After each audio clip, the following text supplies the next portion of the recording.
Comment Reva a quitté la planète des réfugiés après l'épisode 5, alors que tout le monde s'est barré, et qu'il ne reste plus personne et plus de vaisseaux à disposition.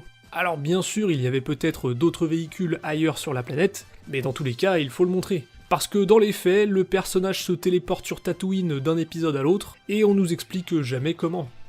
Une fois arrivée sur Tatooine, pourquoi elle veut tuer Luke? C'est quoi sa motivation? Apparemment, grâce au message de Bail Organa, elle aurait compris que le garçon à protéger sur Tatooine est en fait le fils de Vador, mais comment elle a pu deviner ça? Et quand bien même, ça lui apporte quoi de tuer Luke? Je rappelle qu'à ce moment de la mythologie, Vador ignore encore son existence. Le message de Bail Organa est aussi une énorme ficelle scénaristique d'ailleurs, puisqu'il sert uniquement à prévenir Reva. Bail ne va jamais se rendre sur Tatooine, et n'avait pas besoin de prévenir Obi-Wan de ça. Le plan de Reva au début de la série, c'est de kidnapper Leia pour attirer Obi-Wan. Mais comment elle peut savoir que Bail Organa va précisément faire appel à Obi-Wan pour aller la récupérer? Comment elle peut même savoir que les deux personnages sont encore en contact après la chute de la République? Créer le personnage de Reva alors qu'il existait déjà de nombreux inquisiteurs dans le lore, c'était déjà un peu absurde je trouve, mais alors créer une autre inquisitrice qui ne sert littéralement que de figurante dans toute la série, il faudra m'expliquer l'intérêt de la démarche. La course-poursuite entre Leia et ses ravisseurs. Voilà, j'ai même pas besoin d'en dire plus tellement tout le monde l'a déjà relevé, mais c'est vraiment grotesque.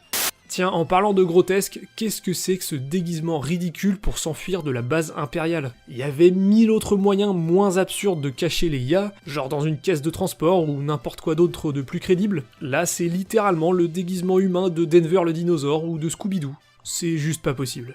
Mais heureusement, les rebelles arrivent pile juste à temps pour leur venir en aide. Oh non, Wade est mort. Mais au fait, c'est qui Wade? Et pourquoi l'Empire ne les poursuive pas quand ils s'enfuient? Là c'est pareil, pourquoi il laisse les rebelles s'enfuir dans le dernier épisode? Ok, Vador veut traquer Obi-Wan, mais il peut le faire tout seul et laisser le Destroyer à la poursuite des rebelles, ou bien envoyer des chasseurs taille pour les traquer. Pourquoi Vador laisse Obi-Wan s'enfuir sans rien faire lors de leur premier affrontement? Alors là, il y a une erreur basique de montage qui fait qu'on a l'impression qu'Obi-Wan revient sur ses pas lorsqu'il fuit Vador.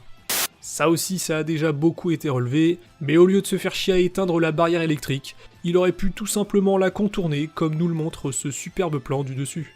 Cette série semble avoir oublié que la force permet de sentir la vie et la mort, puisque dans le dernier combat entre Vador et Obi-Wan, Vador devrait normalement sentir la présence d'Obi-Wan sous le tas de rochers.